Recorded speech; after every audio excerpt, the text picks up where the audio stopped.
അള്ളാഹു സുബ്ഹാനഹു വ തആല ഞങ്ങൾ പിന്നേര് ഞങ്ങൾക്ക് ഏൽബാറ്റിൽ പിന്നെ അങ്ങനെ എല്ലാ ഉത്തരവാദിത്വം ഞങ്ങൾക്ക് അല്ലേ, ഞങ്ങൾക്ക് എന്ത് ആഗ്രഹം ഉണ്ടോ അതെല്ലാം ഞങ്ങൾ കേൾക്കണം.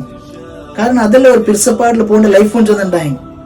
ഞങ്ങൾക്ക് എന്തൊരു ആഗ്രഹം ഉണ്ടോ അത് ഞങ്ങൾ ചെറിയ ചെറിയ ആഗ്രഹം ഉണ്ടായി ഞങ്ങൾക്ക് ആവറുണ്ടായി അത് ആക്കി കൊടുക്കരുത്. അതല്ല ഹബീബ സല്ലല്ലാഹു അലൈഹി വസല്ലം അതങ്ങ ആയിഷ ബീബിയുടെ ചൊന്നേ, യാ ആയിഷ ഉൻദുരി ഹാജതിക ഫത്ലു ബിഹാ ഇലയ്യ, നിക്ക് എന്തൊരു ആഗ്രഹം ഉണ്ടോ, നിക്ക് എന്തൊരു ആശ ഉണ്ടോ എന്ന് എന്നിട്ട് ചൊല്ലും. അങ്ങനെയല്ല ഞങ്ങൾ പോകണേ ചന്ത ഒരു പിരിസപ്പാടില് യോജിച്ചോണ്ടും നക്ക് കൊടുക്കുക അവരിതെല്ലാം കൊടുത്തോണ്ടും അവൾക്ക് എന്തെല്ലാം ആശ ഉണ്ടോ അതെല്ലാം കേൾക്കുறாள் നക്ക് അവരുണ്ടായെങ്കിൽ അതിൽ ഞാൻ പൂർത്തിയാക്കി കൊടുക്കறேன். അങ്ങനെ ഇത്തിക്കറ് ഞങ്ങൾ പോകണേ.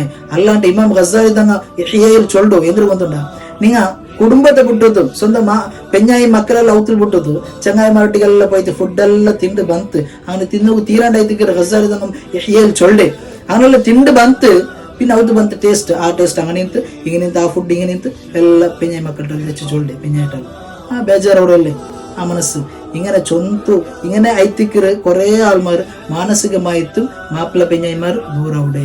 ഇത് നാ ചൊന്നതല്ല, ഇമാം ഗസാലി തങ്ങ ഇഹ്യായിൽ ചൊല്ലും.